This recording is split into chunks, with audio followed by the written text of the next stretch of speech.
Welcome to the One World Cognitive Psychology Seminar series. It's my pleasure today to welcome Gregory Cox.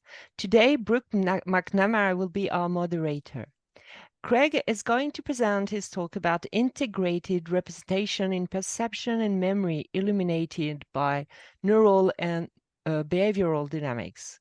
He studies human memory using a combination of experimental and computational techniques to develop models of the dynamics of retrieval and the nature of memory representation. After his PhD at the Indiana University Bloomington, he is now assistant professor at the University at Albany in the United States. So I'm super happy to welcome you, Greg, and I look forward to hearing you.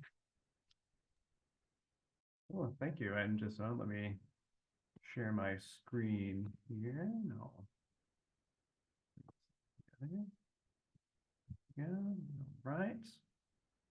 And it should be all working for us here. So before I get into it, I just want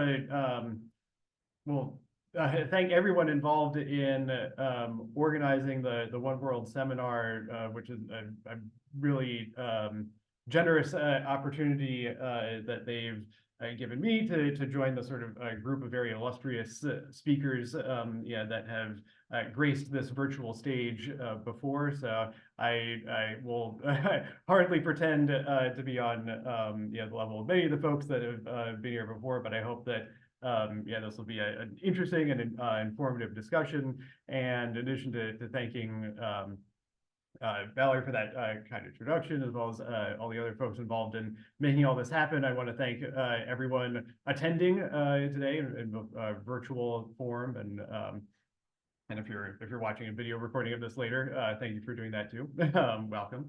And with that, we are kind of preamble out of the way. I will get into it. So let me make sure things are working here. So I'm going to kind of begin my talk today with possibly the most obvious statement that anyone attending can make, which is that science is hard. We all acknowledge this. The world is almost always more complicated than we can imagine it to be. And the sort of limited experimental and statistical tools that we have to deal with that world often seem barely adequate to the job. Now, science is hard in general, but studying cognition is, in my view, particularly hard. And it's hard for a number of reasons. For one reason, it's hard because the things that we study in the study of cognition, things like attention, memory, concepts, experiences, these are not things that we can directly observe.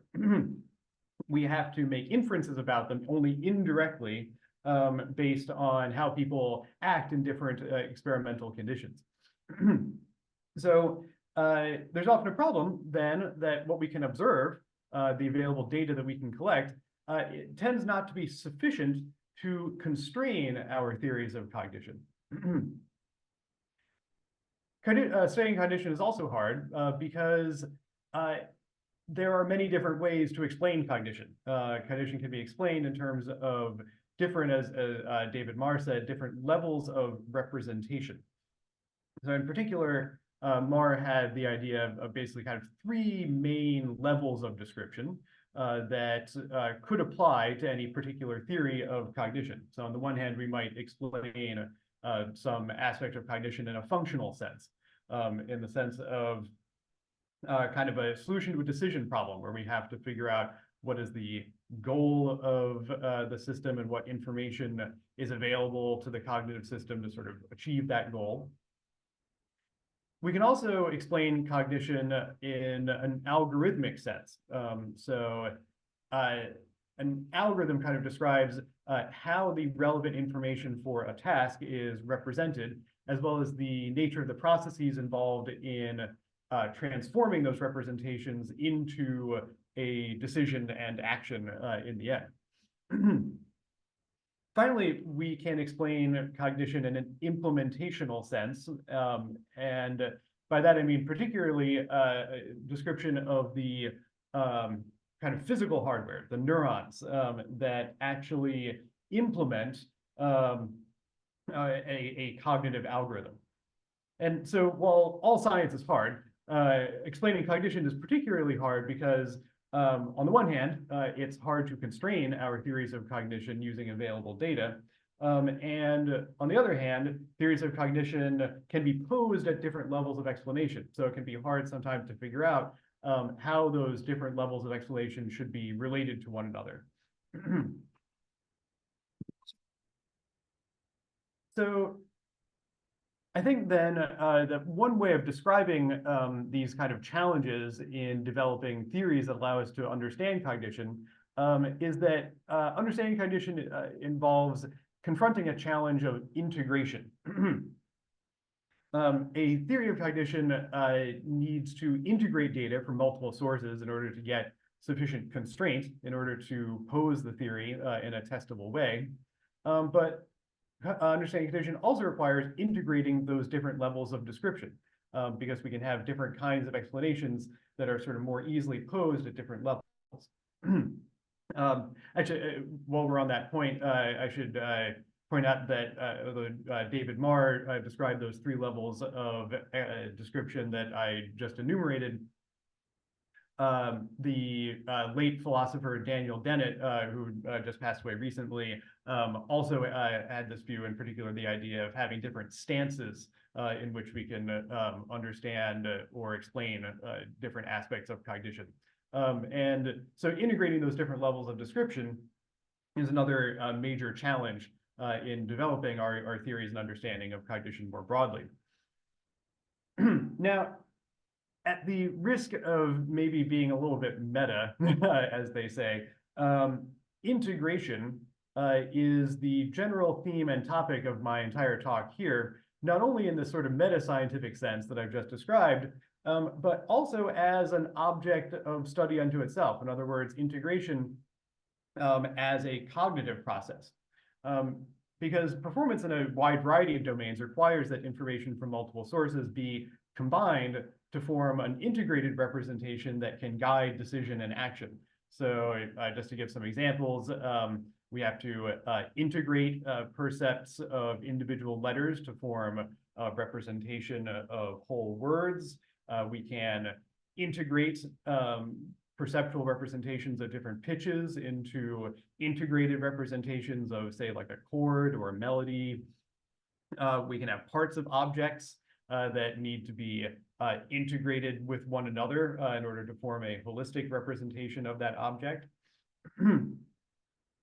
But the kind of two domains that of integration that I would be confronting today are cases in which first we have information pertaining to the location and identity of items. And as we'll see, these need to be integrated together in order to form a representation of visual salience that can guide decisions about where to move the eyes. This is sort of like the examples I just gave of needing to sort of integrate different aspects of an object in order to form a holistic representation of it. But taking that sort of idea one level further, we also have to integrate information about multiple items that are experienced together in order to form a representation of their association that guides memory-based decisions. And so these two basic phenomena, the idea of using visual salience to guide our decisions about where to move the eyes, and the idea of forming an association between representations of events that co-occur. These are going to be kind of the two main domains that I'll be confronting in this talk that exemplify not only the topic of integration as a subject of scientific study, so as a cognitive process, but that also exemplify how we can study cognition in an integrative way. In other words, in a way that can confront integration in this meta-scientific sense that I began talking about. So these two domains then are going to be illustrative of how I think we can make theoretical progress by integrating different constraints from different phenomena, different sources of evidence, and by bringing together different levels of explanation. I'll first kind of talk about the visual salience kind of example. Then I'll talk about integrating representations of items into associations. And then finally, at the end, I'll come back to this sort of meta view and consider what aspects of theories and kind of scientific practice make it possible to confront this challenge of integration that I think is exceptionally acute in the context of studying cognition.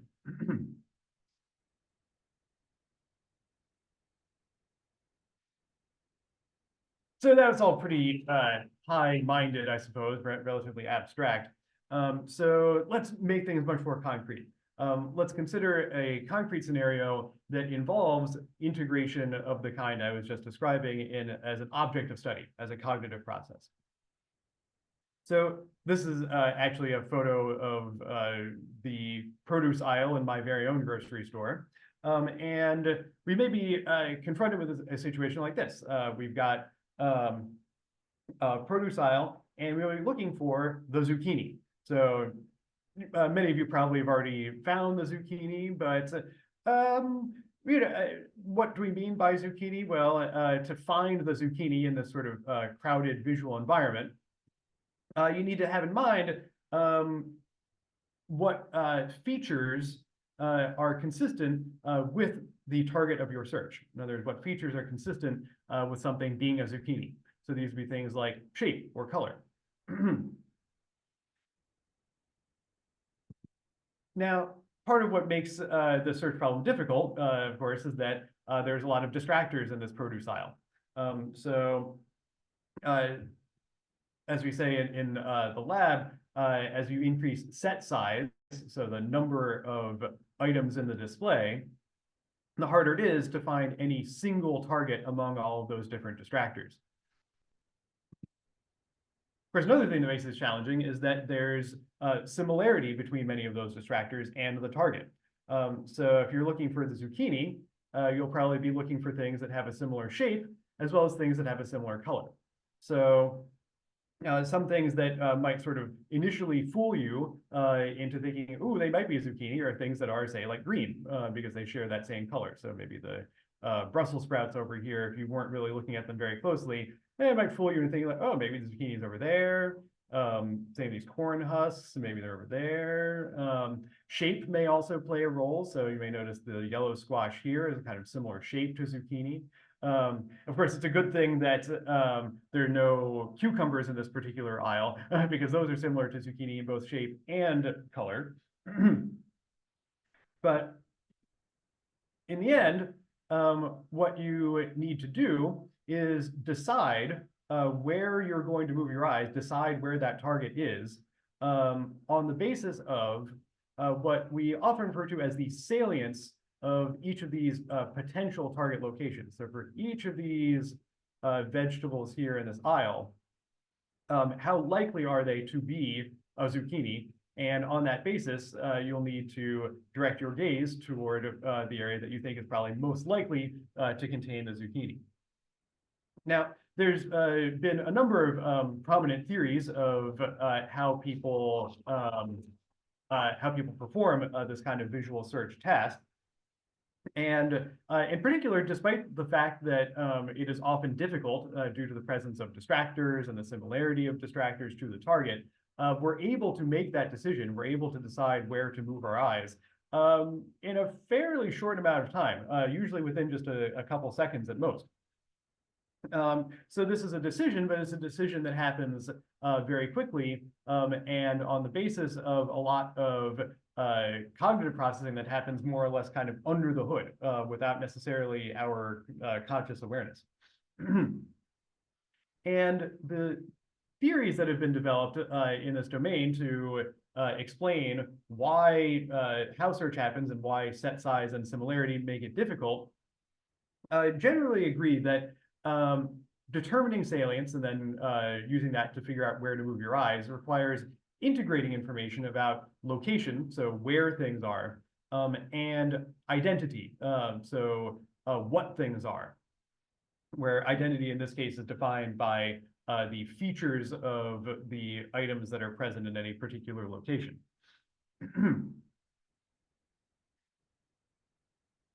And the fact that increasing set size or increasing similarity, the fact that those factors make visual search difficult implies that there's some kind of limitation on our capacity to perform the search. We can't just always find exactly what we're looking for.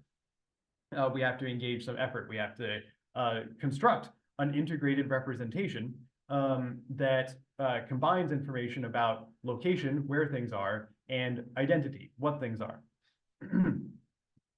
And so this then poses kind of two major questions. Well, first is just how are location and identity information integrated in such a way as to generate that salience evidence that we need to decide where to move our eyes, and especially how does that happen in such a short period of time? And then second, what makes set size and similarity hard? What is the underlying source of these capacity limitations on our ability to perform visual search?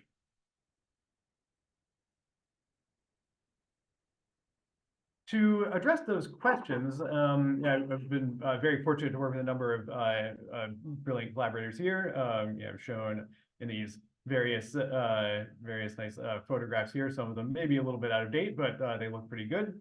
And with this group of collaborators, we wanted to see whether neural data could provide the necessary constraints to help resolve these questions. In other words, we were hoping that we could resolve those questions by integrating different sources of evidence. On the one hand, neural data, and on the other hand, behavioral data as well, recorded as people, or in this case, different organisms are performing this visual search task. And the upshot of that is that we would then be able to integrate different levels of representation as well, specifically the algorithmic and implementational levels of description, because what we would end up with at the algorithmic level is a computational cognitive model that relates the dynamics of information processing with neural dynamics. But then at the implementational level, we would be able to explain why the neurons involved in doing visual search, why they look the way they do. Why do they fire more sometimes, fire less at other times? So this kind of joint model of both the neural and cognitive dynamics by which salience representations are formed and then used to guide decisions, we call that full model SCRI. And that acronym up here stands for Salience by Competitive and Recurrent Interactions. And I should point out that the term scry is an old word. It used to just mean to see something at a distance, but nowadays is more commonly associated with the sort of mystical art of scrying, so looking at things like crystal balls or whatever. But the important thing is that scry represents how a description of how you get from some kind of distal stimulus, like kind of visual features, and how you interpret what they mean. In other words, how you integrate information about the location and identity of those features in order to form a representation of the items at different parts of the visual field, so that you can then figure out where you should move your eyes. The neural data that we were particularly interested in come from recordings of neurons in the FEF, or frontal eye fields. And you can see from this diagram here, the frontal eye fields are particularly important for any kind of visual behavior because the frontal eye fields are kind of the confluence of the two classic streams of visual information processing. On the one hand, you have the kind of dorsal where stream, which provides information about where things are, localization. And on the other hand, you have the more ventral what stream that describes the identity of the features that are present at different locations in the visual field.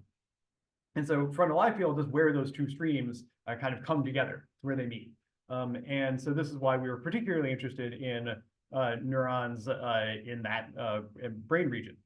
Now, as you can tell from the title of this slide, one challenge if you want to look at individual neurons at the level of detail that we're doing is that it's very difficult to do that with human participants, except in very specific circumstances. So the data that we have actually come from rhesus macaque monkeys performing visual search. This little cartoon down here illustrates the basic setup for the task. And just to give some more details about exactly what was going on in these experiments, these monkeys are performing visual search, and visual search is done in blocks of trials. And within each block, a particular object is designated as the target. So this might be a colored shape, like in the graph here. So maybe the target is red. And in other circumstances, like I'll show in a second, we might have a form search. So maybe the monkey is looking for a T shape. So things that have a particular shape as well. And on each trial, that target object would be embedded in a circular array of distractors. So it's sort of looking like this.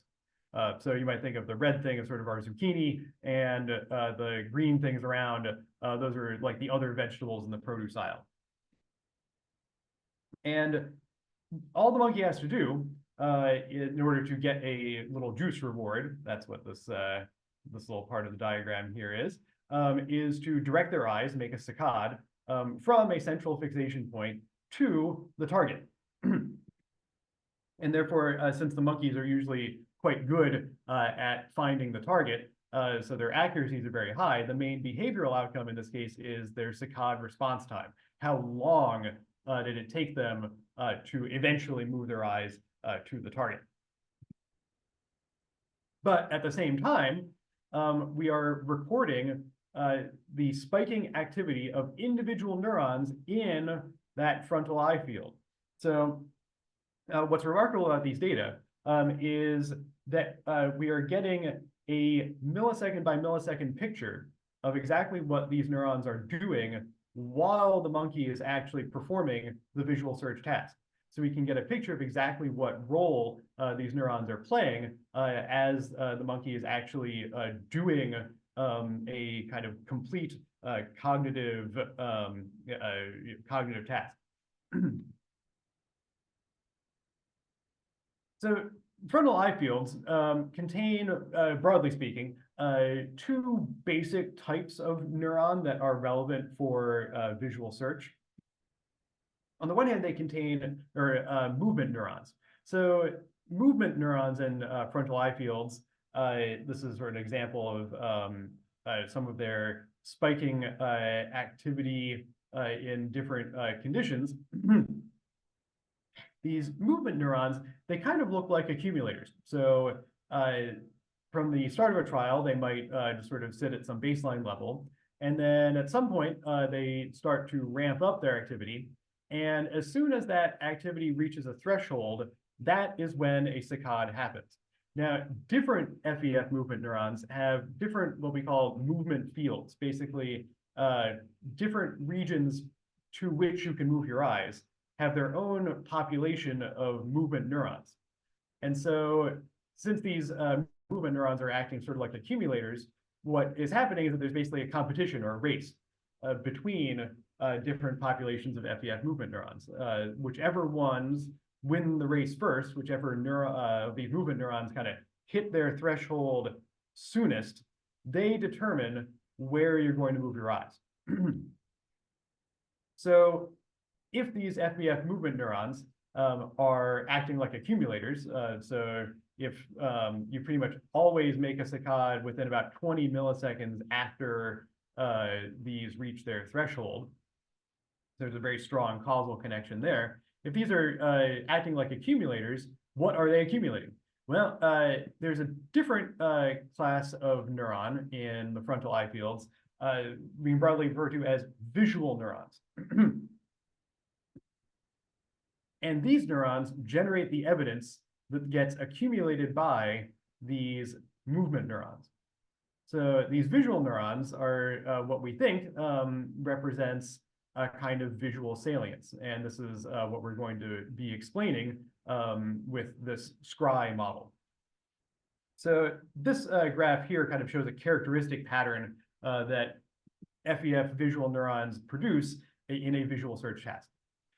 So there's initial phase where sort of like the movement neurons, they're sort of just firing at a baseline level. So this represents the probability that they're going to generate a spike in action potential at any given moment in time. Then at some point after the search array has turned on, these FEF visual neurons begin to ramp up their activity. They start to fire more frequently.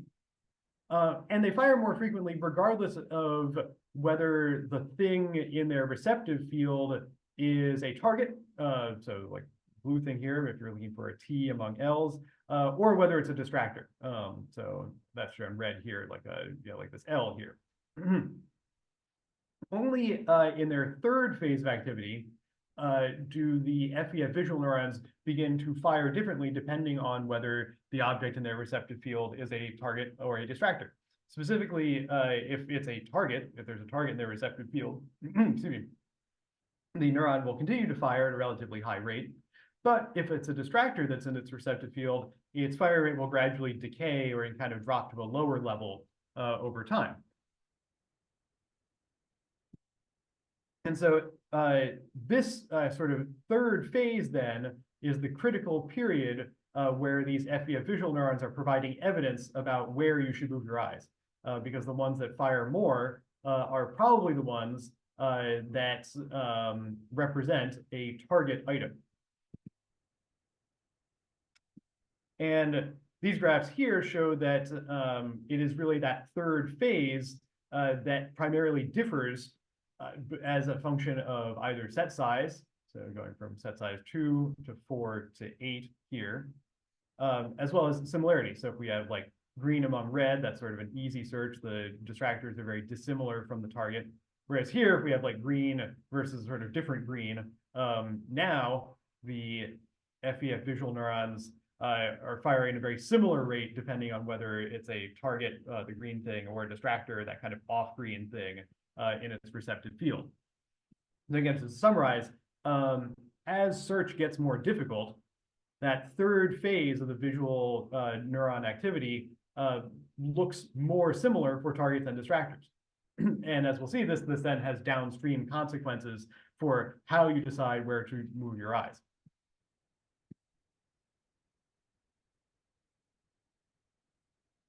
So now let's see how that model that I intimated earlier, that scry model, how does it account for those three phases of activity from the FEF visual neurons? In other words, how does it account for how those neurons generate an integrated representation of what is where? So it happens in a couple of stages here. So let's imagine that we have a monkey that's looking at this visual search array here. They're looking for a T among distractors that are differently shaped. So we're looking for something shaped like a T among other things. Now, as soon as the search array pops on the screen, there's a burst of activation that comes up that we refer to as a localization signal. So this probably comes from kind of those dorsal regions like area MT. And all this signal is doing is saying, hey, there's something there. Just flashing, saying like, hey, there is a thing there. Doesn't know what it is. It just knows that there is a thing. And these localization signals excite the FEF visual neurons that share their same receptive field. So regardless of whether a target or a foil is there, as long as there's anything in that neuron's receptive field, it's going to start firing more early on because it gets that localization signal. It says, hey, there's something there. But now here's where those competitive and recurrent interactions begin to come into play. Because identification information comes from different areas than localization. So these areas are like V4 that tell you what are the features that are actually there at any particular point in the visual field. And FEF acts as a kind of recurrent gate on how quickly you learn about what features are present at a particular location. So the effect of that is to say that as soon as this localization kind of signal kind of opens that gate, as soon as it excites the FEF visual neurons beyond their baseline level, shifts them from phase 1 to phase 2, now those FEF visual neurons are going to start getting additional excitation from those identification signals. And specifically, that identification signal is going to be stronger if the features present at that location are consistent with a target, and weaker if they're sort of only mildly consistent with there being a target there. So you can kind of think of it as the localization signals kind of open a gate, but then the identification information keeps that gate open. It sort of wedges its foot in the door, if you will. And so given that that's going to happen more for the for regions that actually are a search target in blue here, that's why in phase 3, the FEF visual neurons fire more when there's a target in its receptive field, as opposed to when there's a distractor. So this is a dynamic story about how localization information and identification information get integrated by these FEF visual neurons into representation of the target, representation of the items that are present in each location in the visual search array. Now, according to Scry, there's also a couple of inhibitory or competitive kinds of interactions that can occur too, not just this kind of recurrent interaction that I've shown in this diagram. For one thing, there can be what we call feed-forward inhibition.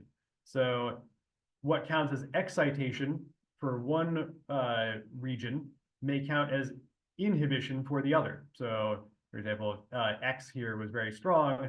While that might excite this corresponding neuron here, it might actually inhibit a different set of neurons here that have a different non-overlapping receptive field. There can also be lateral inhibition. So there can be competition between different representations themselves. So FEF neurons might actually kind of compete with one another for some shared pool of activity. And as we'll see in a bit, those inhibitory connections are going to be important for understanding basically why search is difficult.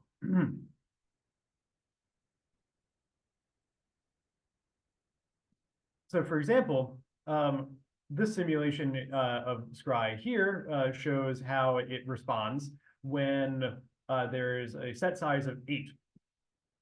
What happens if we make set size just equal to 2? So make there be less distractors in the display. Well, now with the smaller set size, you can see the target representation experiences less inhibition from those other regions. There's nothing there, so there's nothing for the target to compete with.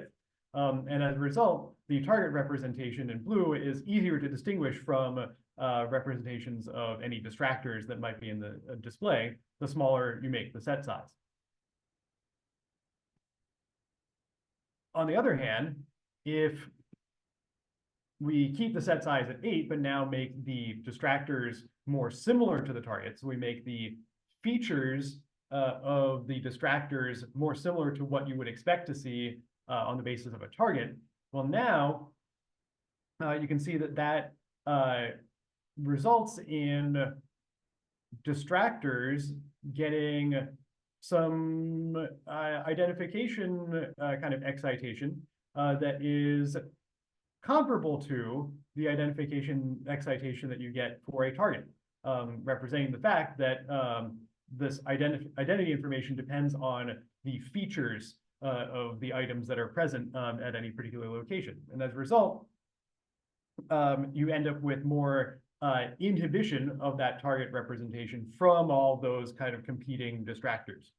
And this ends up making it more difficult for the FEF visual neurons to distinguish between whether there is a target in their receptive field or a distractor. And these effects of set size and similarity then have kind of downstream consequences for your eye movements, because these FEF visual neurons are the things that are generating the evidence that gets accumulated by FEF movement neurons to decide where to move the eyes. That evidence, as I mentioned, is in the form of an integrated representation, a representation that integrates localization and identification information to figure out what item is where at any point in the visual field.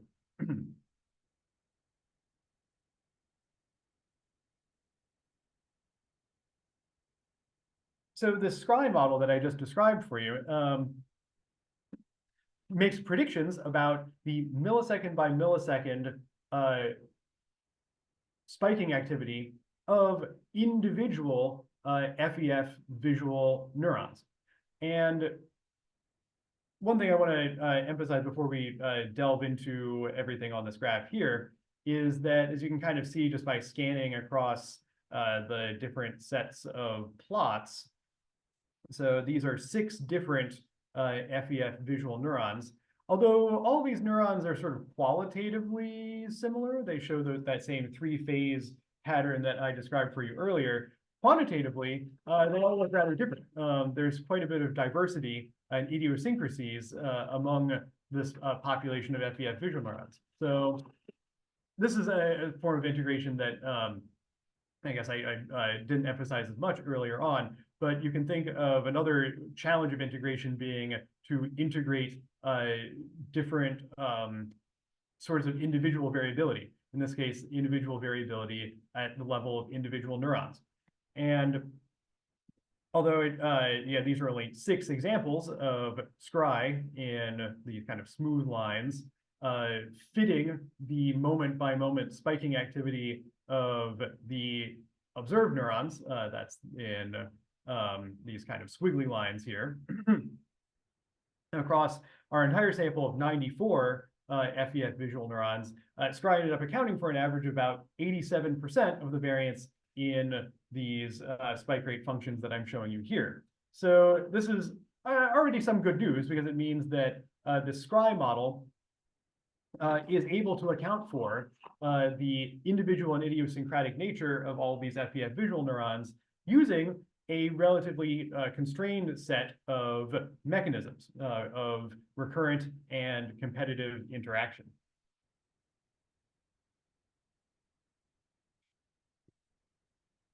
Moreover, we can simulate spiking activity from this scry model and then feed it into a gated accumulator model of FEF movement neurons, the effect of which is to enable us to predict on a trial-by-trial basis where the monkey is going to move its eyes. And so we can see whether the evidence that is produced by scry, is that really enough? Is that enough to provide the evidence that you need in order to know where you need to move your eyes? Is that enough to account for the whole organism behavior that the monkeys produce in this visual search setting?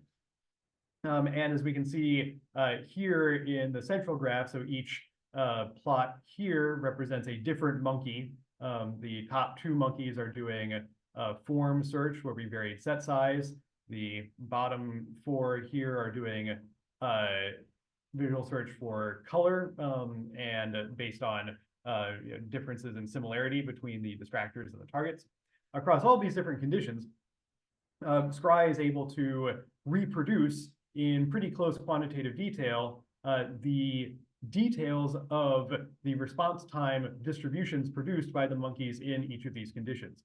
So the response time distributions are represented here in terms of the cumulative distribution function. So each point here is what's observed, and the smooth lines are from simulations. And so the point is that we can see that the simulations tend to hew pretty closely to the observed points in the dots.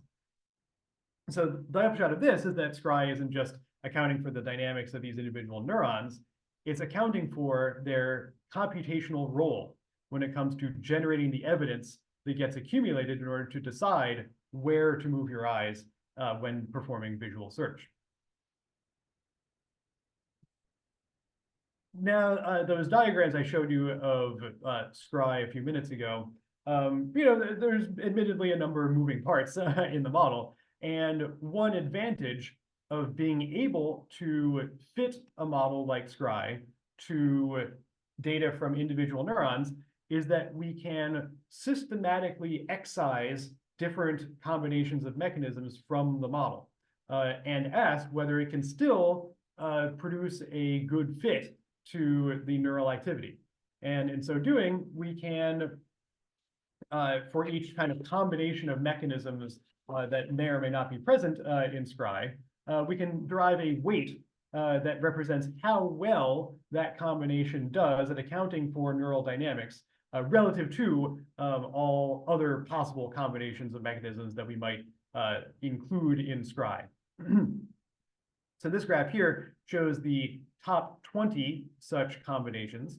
And the thing I want to emphasize is that there are kind of three mechanisms here that consistently appear among the combinations that best accommodate the data. And these are, on the one hand, recurrence. So what I described earlier, that there is this kind of recurrent gating that happens from FEF visual neurons to identification information. So this is that kind of opening the gate and then allowing FEF visual neurons to keep the gate open to the extent that they receive continued excitation on the basis of the identity of the object that's there.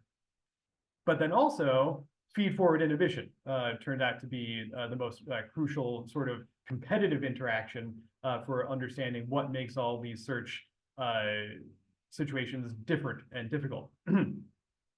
So you need these feed-forward inhibition mechanisms to account for why set size and similarity make visual search difficult.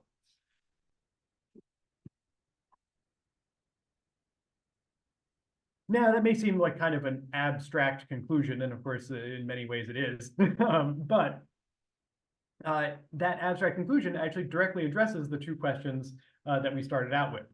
So first, how are localization and identification information integrated to yield a representation of items and their relative salience? Well, as we've seen, an initial localization signal gates accumulation of information about the features that identify an item.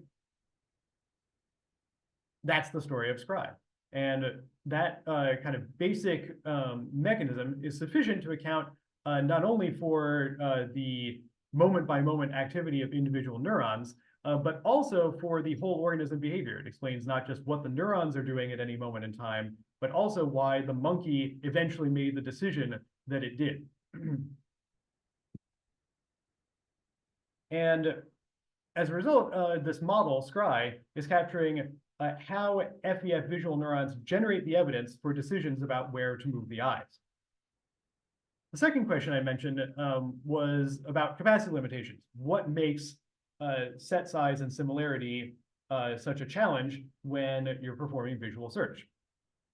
As it turned out, feed-forward inhibition was really the main thing. As a reminder, feed-forward inhibition means that what counts as excitation for one region is inhibition for the others.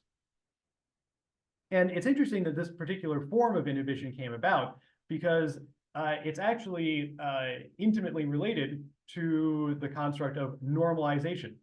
which has been thought of as a canonical neural computation. That's been theorized to sort of be persistent across a number of different neural representations, both in perception and in attention. And because it is related to normalization, the resulting representation, sort of once those FEF visual neurons have reached their third phase, is analogous to a posterior probability that the location corresponding to the neuron's receptive field contains a target. So although Scry was primarily motivated by connecting an algorithmic and implementational level of description, it also makes some contact with that third level from MAR, the functional level, which describes kind of your goals and how an ideal observer would deal with the information available in the environment in order to achieve those goals.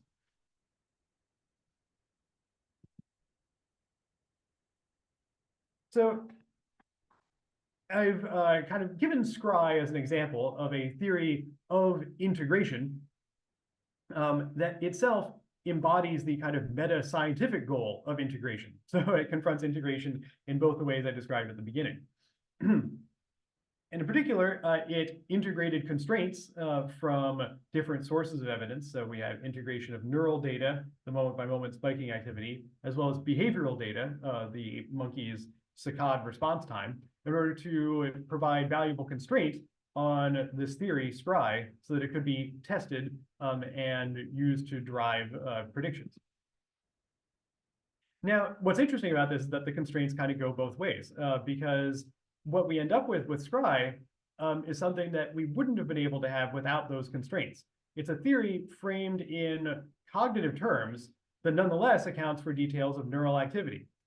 So it explains why a neuron is firing more in any particular moment in time, not in terms of, say, membrane conductances or ion channels, these kind of biophysical features of the neuron, but actually in terms of the function the neuron is performing. So what is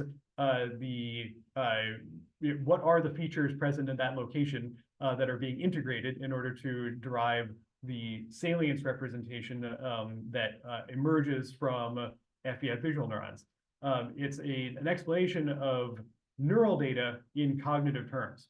And as a result, it explains not just how neurons do what they do, but why they do it in any particular instance. And I should note, before leaving the discussion of this model, that although the data that we've been looking at so far are exclusively from monkeys, we have a very talented postdoc, Yuan Bog, who is currently working on connecting Scry to EEG, a different type of dynamic neural measure. And the value of this is that EEG, unlike single unit recordings, can be recorded from human observers in a less sort of invasive way, thereby connecting some of the mechanisms present in Scry, as it describes the kind of how monkeys do visual search, with how us human primates end up doing visual search. Now, the example of Scry is a good one of illustrating how cognitive theories can make use of data from multiple sources in a way as to provide valuable constraints on theory and integrate different levels of representation. The second example that I'm going to be confronting today takes this kind of one level further. So Scry describes how you have localization and identification information that get integrated into a representation of an item. Well, in memory, it's often the case that we encounter multiple items at any given time. And knowing that they occurred at the same time involves forming an association between those items. And this sort of second level of integration is also going to involve a kind of dynamic formal model similar to Scry, but this time it's going to be describing how those item representations get integrated into a representation of an association between those items. And the resulting model also has a somewhat fanciful acronym, and this acronym is DREAM, which stands for Dynamic Retrieval of Events and Associations from Memory. I'll describe that DREAM model in a few minutes, but I first want to make it a bit more concrete what I mean by the distinction between items and associations.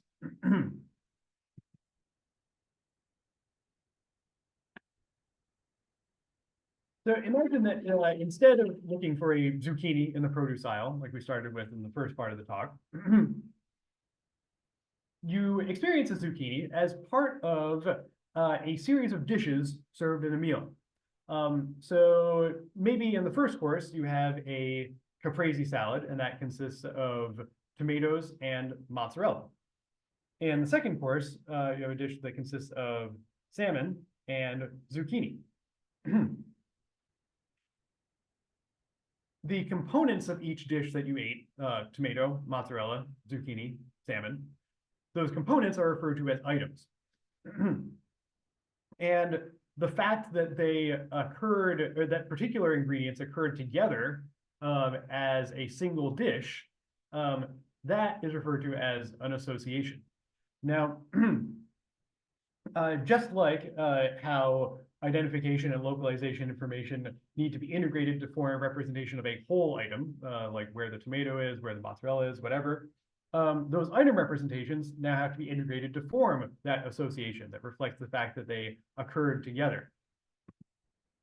Now, in the lab, of course, we don't study memory using delicious dishes. Yeah, we often use lists of random items, like lists of random words like this. So in the lab, we may have people in a study phase study a list of randomly paired words like this.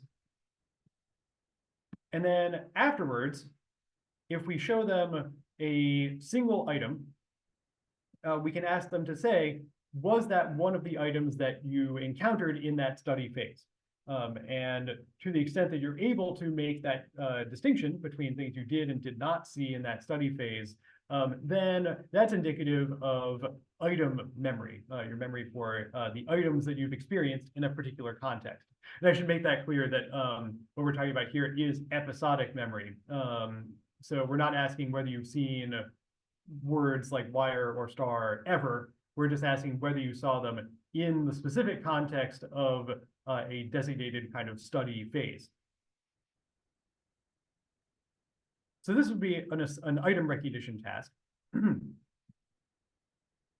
A different way that we could test memory after the study phase is an associative recognition task. So in this task, we present people with pairs of words and ask, did those two words go together in the study phase? And you'll notice that the words we're showing people are always words that were already in the study phase. So this selectively assesses memory for your for whether or not they co-occurred.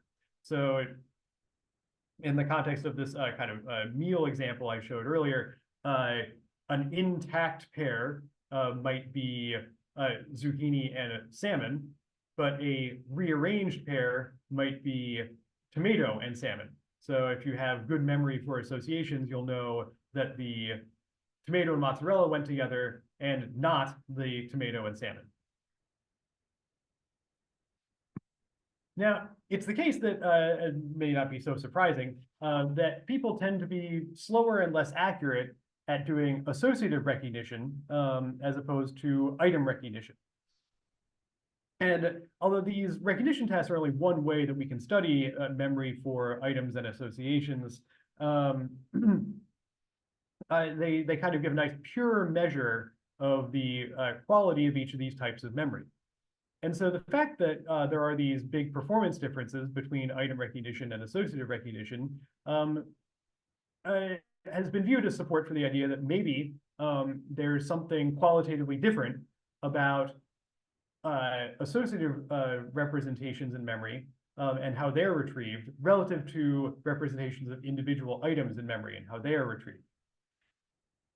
Now, on the other hand, maybe instead of there being a kind of qualitative difference between how associations and items are represented and retrieved. It could be that these differences in performance arise as a consequence of how information about items is integrated to form a representation of their association.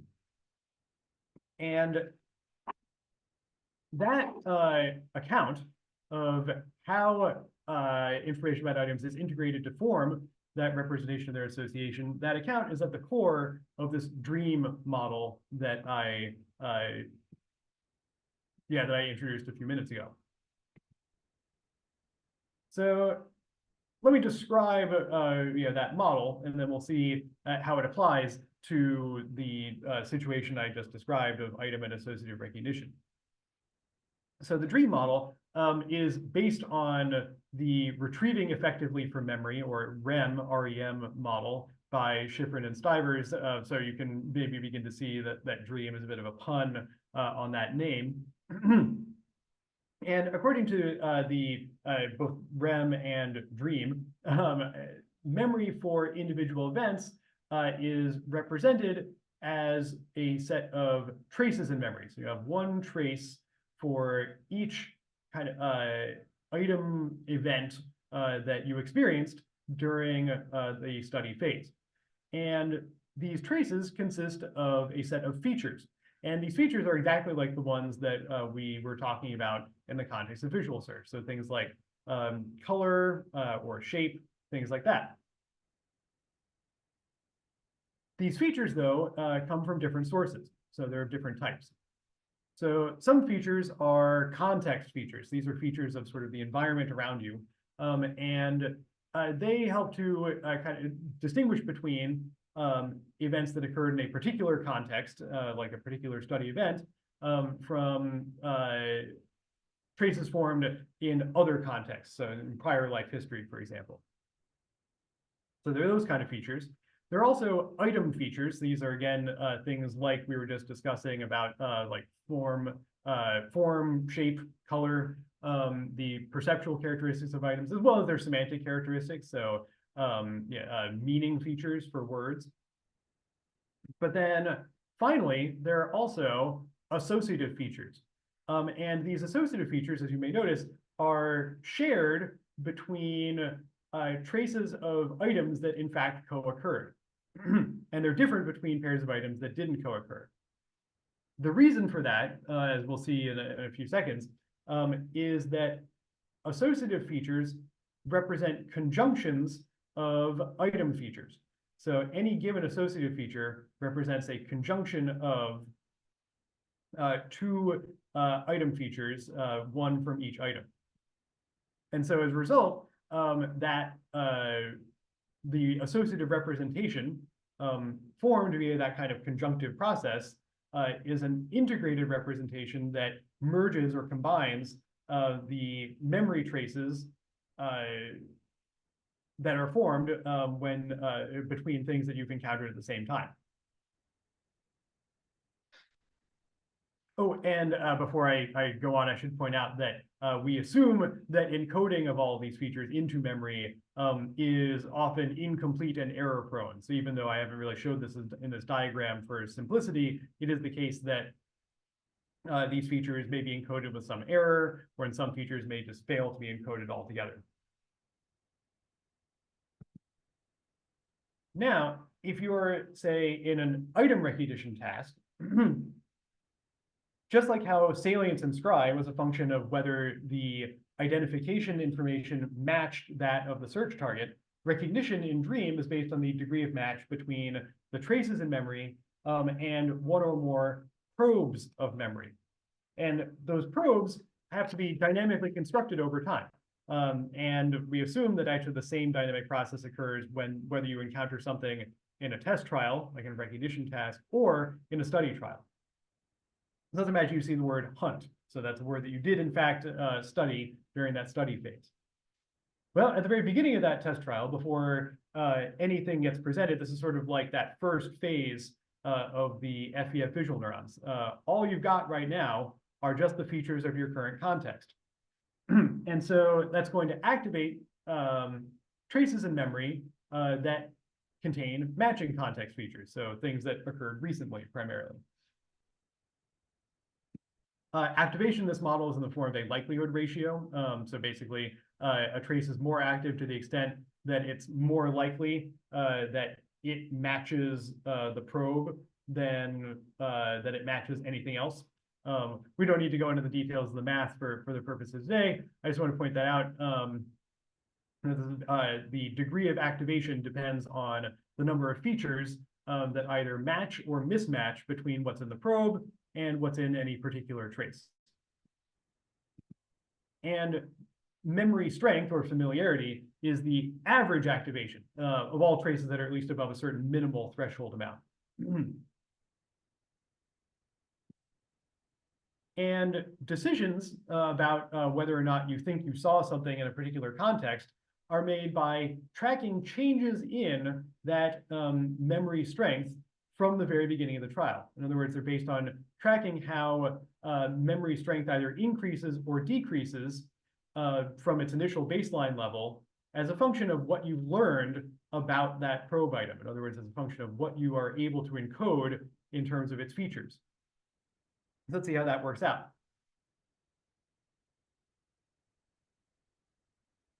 So this top set of examples here shows how a memory probe gets gradually encoded over time by filling in those item features.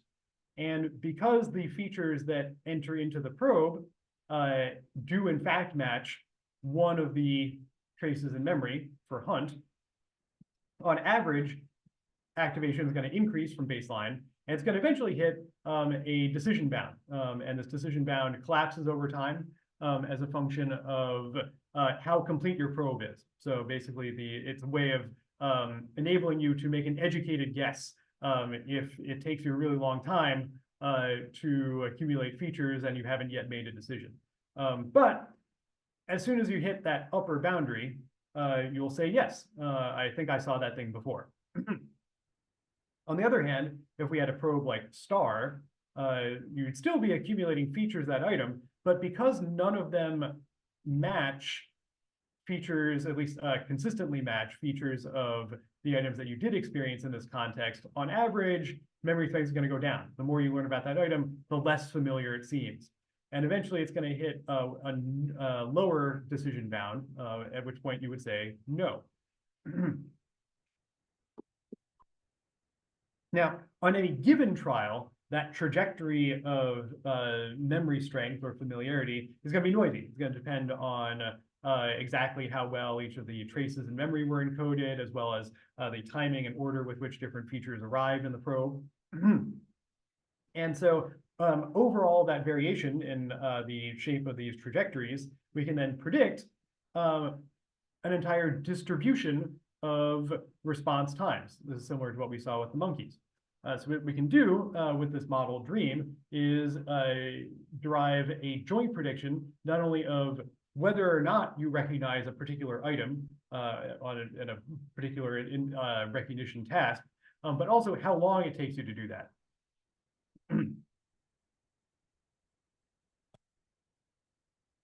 Associative recognition is actually pretty much the same as item recognition. So there's not really a qualitative difference here. Just like in item recognition, you're accumulating features, and those features are either activating or deactivating different traces in memory. Now, though, you've got two probes to worry about. And the thing that kind of really makes a difference here is that as you're accumulating features about each individual item, once you've got a sort of pair of features encoded for each item, now you can form a conjunction between them. And remember, those conjunctions are where you get associative features. So in a sense, you can think of item features as gating associative features, because you need to have features of each item before you can conjoin them to form that association. And as a result, the relevant information for associative recognition is going to be available later, because the information you need to decide whether a pair of items was or was not associated during a study phase are those associative features. And those take longer to encode because you need to wait for features to be encoded in both of the items.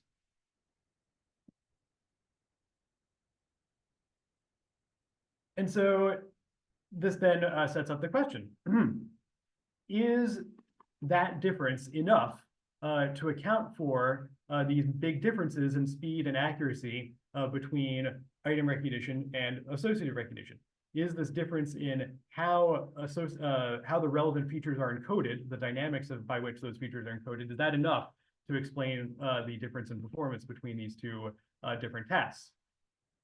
So to put DREAM to the test, we looked at a data set collected a little over 5 years ago. Well, actually, it was collected a little bit longer ago than that, but yeah, the published in 2018. By the way, these data are freely available online, so I encourage anyone interested to go and check them out.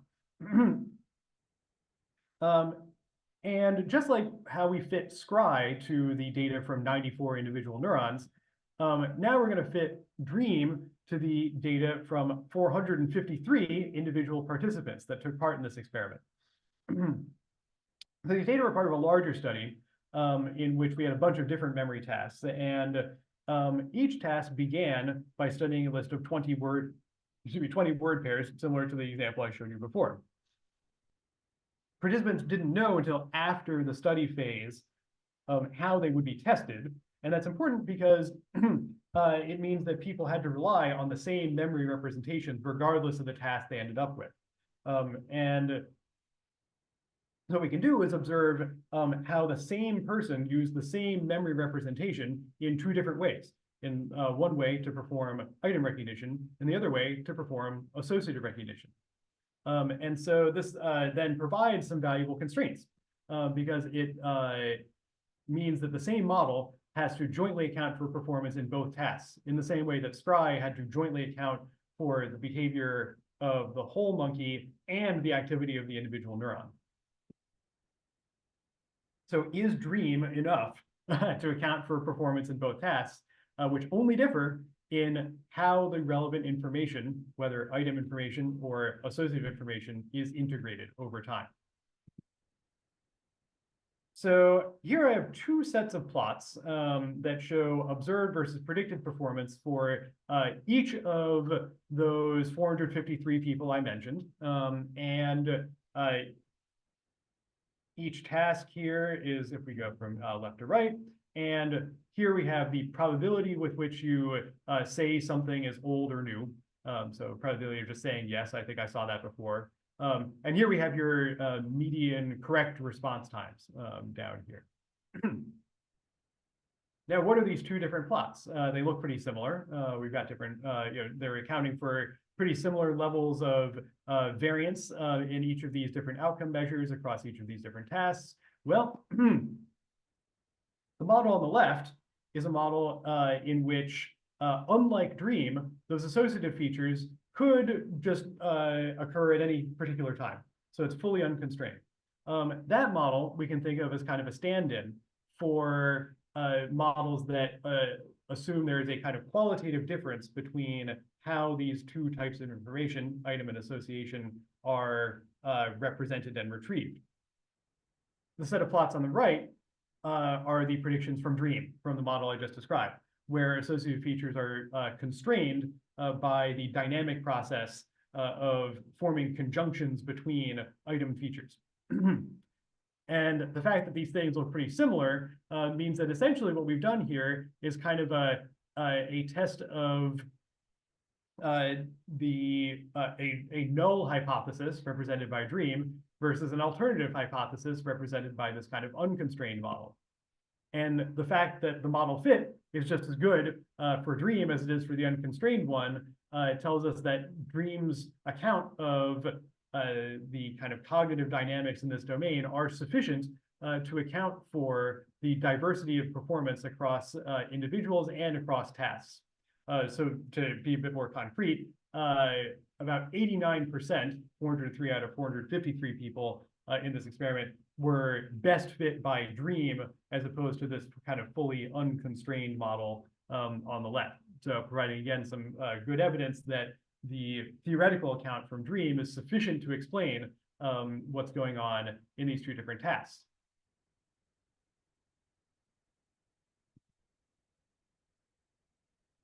So to summarize what we just saw in the context of dream, dream says that associations between items are a kind of integrated representation. They are formed by making conjunctions between features of individual items in somewhat the same way that localization and identification information are integrated to form a representation of those items themselves. And this process of making conjunctions and its dynamics are sufficient to account for differences in performance between item and associative recognition, even when those tasks rely on the same memory representations. This is interesting in a couple of ways, but to kind of bring things back to the idea of different levels of representation, even though dream is only constrained by behavioral data, it does have some important relations to the neural level of description. So in particular, provides an alternative interpretation of the fact that different ERP components tend to be associated with item retrieval versus associative retrieval. So rather than reflecting, say, a qualitative difference between the processes involved in retrieving those two types of information, it may actually reflect this shift from kind of separate representation of items to this integrated representation of their association that is described by the dream model. And that structure is also related to a major set of theories of how brain regions involved in memory for these sorts of materials, like the hippocampus and pararhinal cortex, how those areas are structured. Specifically, there's some great work from Rosie Cowell and her colleagues finding evidence for a representational hierarchical account of those different brain regions, which is almost exactly identical in structure to how dream builds up its associative representations from the features of individual items out of conjunctions. So even though dream isn't itself a neural model, it has strong implications for both the structure and function of the neural implementation of these different types of memory.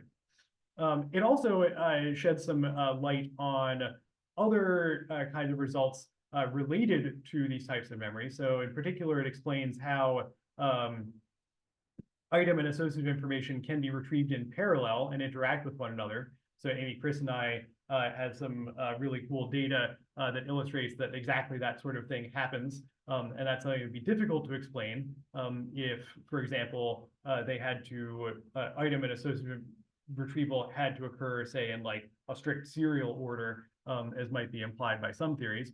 But it also explains the effects of similarity on episodic associations. So you, generally speaking, have better memory for associations between similar items as opposed to dissimilar items. And dream explains that by saying that, well, if you've got similar items, that means those items share features. And so as soon as you've encoded that feature in one item, it's already there for you for free in the other one. And so you basically get an additional conjunction, an additional associative feature for free anytime you have shared features. And so yeah, this kind of provides a very direct and elegant explanation for why memory for associations between similar items tends to be superior to memory for unrelated associations.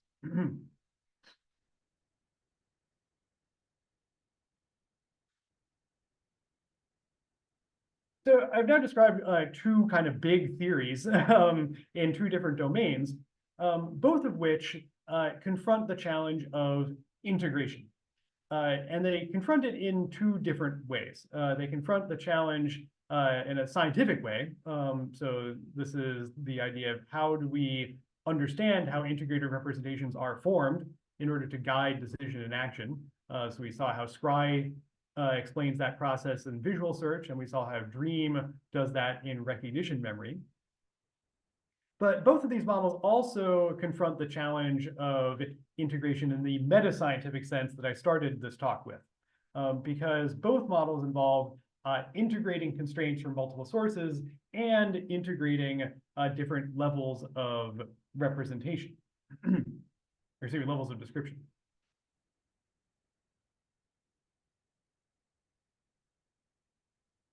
The particular ways in which they confronted those challenges are a little bit different, though, so it's worth pointing that out. So with Scry, it integrated constraints from both behavioral data and neural data from the same task. On the other hand, Dream, even though it hasn't yet been constrained using neural data, it did integrate data from different tasks in a way that hasn't been done before. And so Scry kind of explicitly integrated algorithmic and implementational levels of description, whereas Dream did it implicitly. As I just described, it carries some strong implications for how hippocampus and parietal cortex would be organized, as well as for different kind of signatures of neural function that have been observed in these different tasks.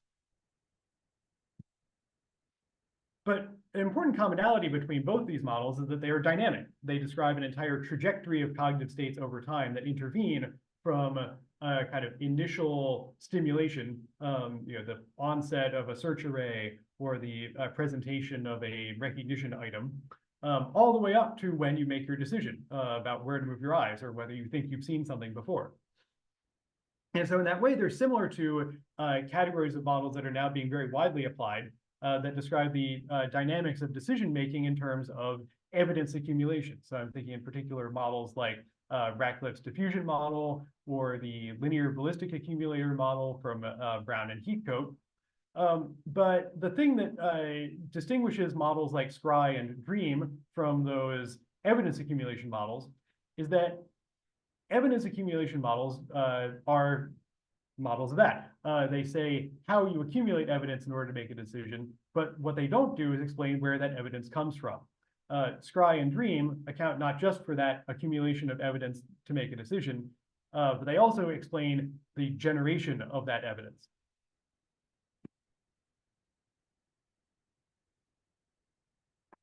Now, considering dynamic data like neural data, response times, as well as dynamic models that explain that kind of data, maybe it highlights a few reasons why in the past it has been difficult to confront this challenge of integration in the context of understanding cognition. So, and it's worth thinking about why this has been so difficult, because of course, all I've been talking about in the context of integration in this talk is really the same thing as what Garner back in the 50s referred to as converging operations. So the idea that if you really want to understand how a theoretical construct is operating, you need to have evidence from multiple sources, and you need to be able to understand it in different ways. So integration is basically equivalent to that concept as I've used it in this talk.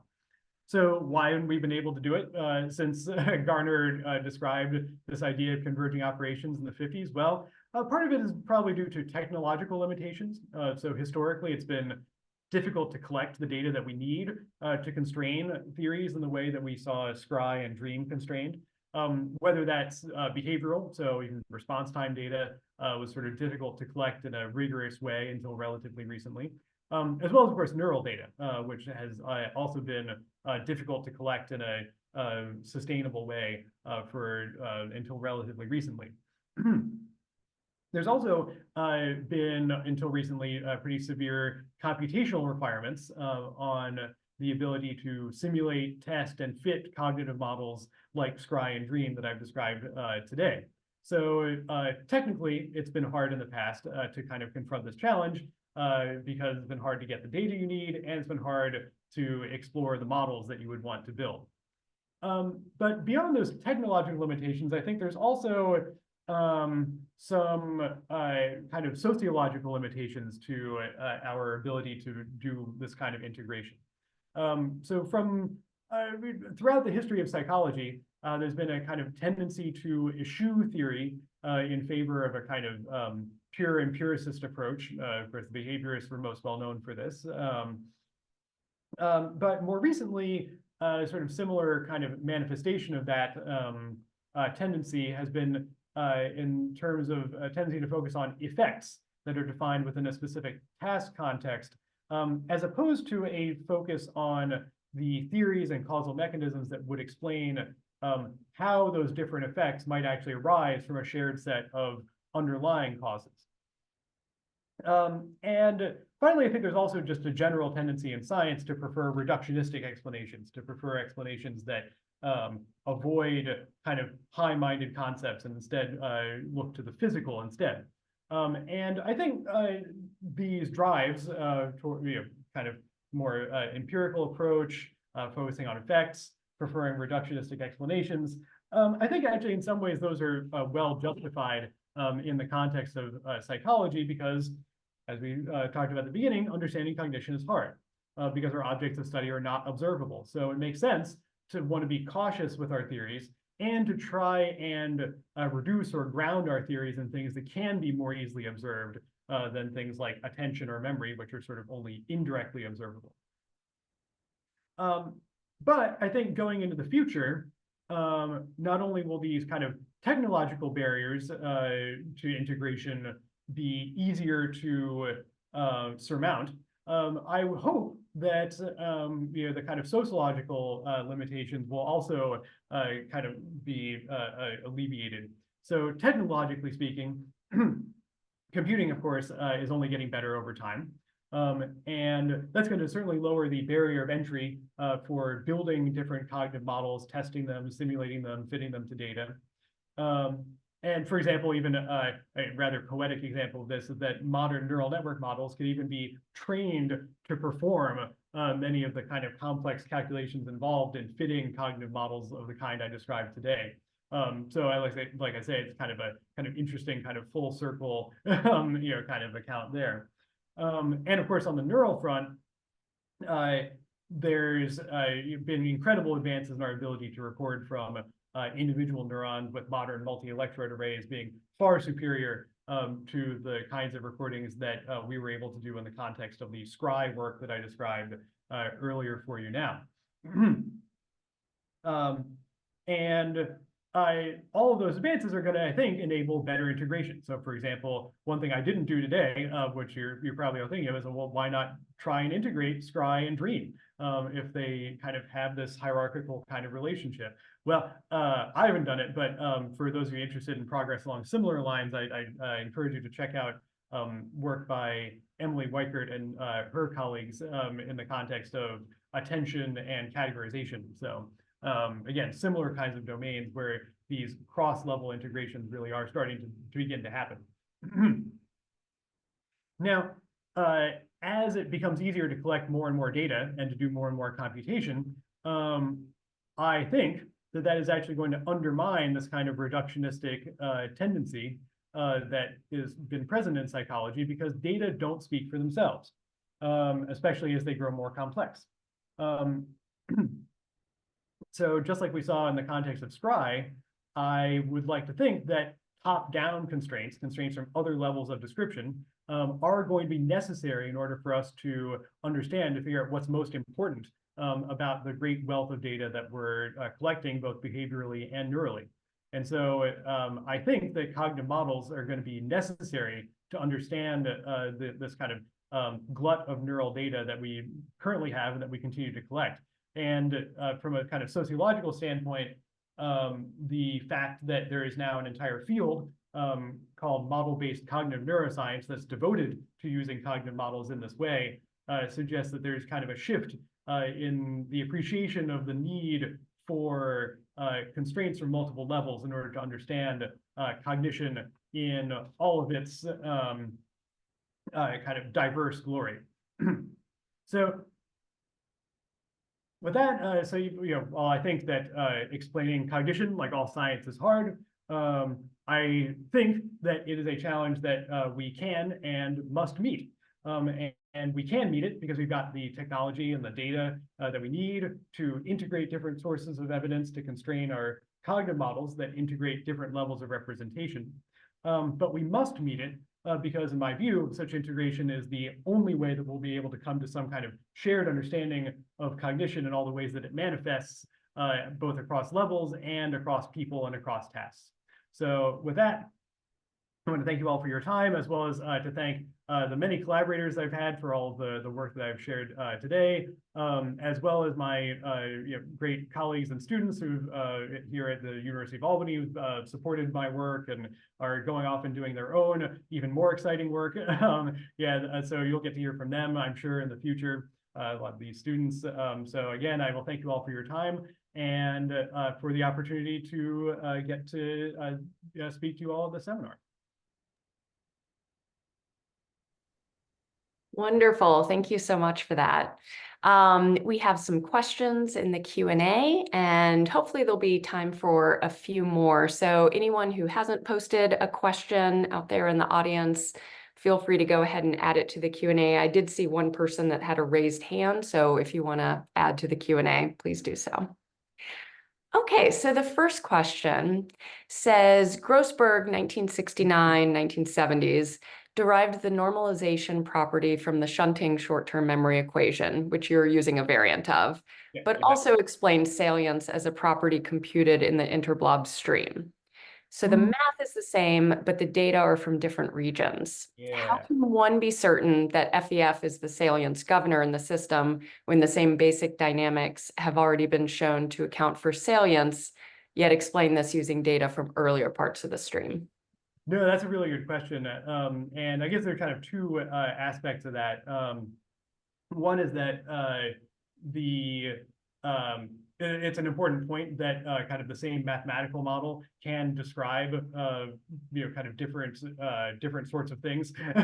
And so what makes it a different model is the interpretation, not sort of the model itself, which that's just kind of an interesting meta point and relates to this idea that, for example, I was just talking about evidence accumulation models. Those all have the same mathematical form, but they're applied in situations like visual search, but they're also applied in like gambling. So the fact that the same mathematical model applies in those two cases doesn't necessarily mean that it's the same processes going on. So I'll point that out just to say that even though the mathematics may be the same, it may or may not be the case that the conceptual interpretation should be equivalent. That's just sort of saying that could be the case. That to get to the question more directly, I think what that highlights is that there's a great deal of redundancy throughout the brain and throughout different regions. So the fact that, for example, FEF has recurrent connections with areas like, say, V4 means that there are actually V4 neurons that look exactly like the FEF neurons too, because they're just reflecting what's going on as a result of those recurrent connections coming back from FEF.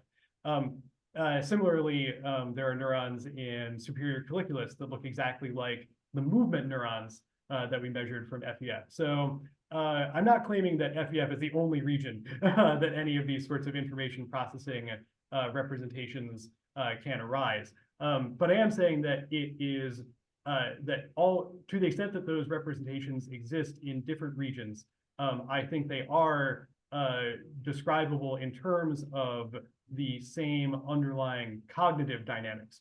I'll say it that way. So to summarize, I guess, that long answer to that question, I think the fact that you see similar neural responses in different regions, but that sort of go toward the same thing, suggests that the cognitive representation of salience lives in multiple regions. We happen to record from FEF, but the same thing is probably happening in a lot of different parts of the brain. Okay. And the next question is, you mentioned extending the spiking model to EEG. Have you put any thought into how the model might apply to gene expression? For example, which influences the physiology producing both spiking and EEG signal? Ooh, that's a really good question. I will, I'll preface saying like, I admit that I have not really thought as much about gene expression, so I don't want to speak too heavily on that point since it's not something I've thought about very deeply. But I will say that the biophysics of understanding the relationship between individual neuron activity and whole brain EEG are anything but simple. And so that's been one of the challenges that we've had to deal with in making that connection. Because yeah, particularly given that those FEF neurons kind of are oriented in a sort of different way than some of the other neurons we were measuring from. Like I said, there's many challenges involved there.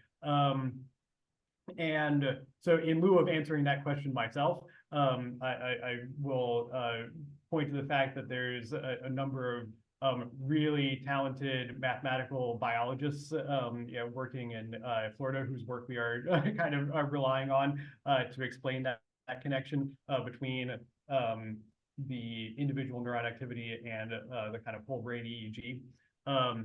But again, to the extent that we can do that, I think we will find that at a certain level of description, however we're able to describe the sort of gross characteristics of the EEG signal, the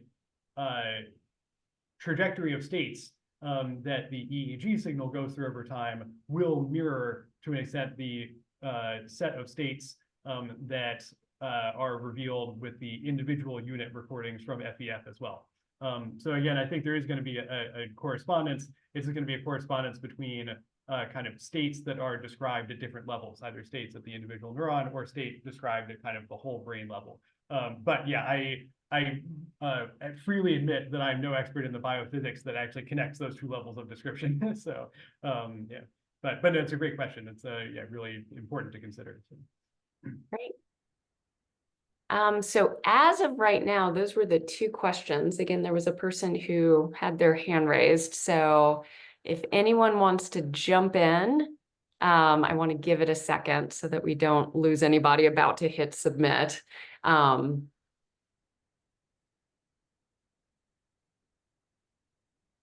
We'll give it just a little bit of time.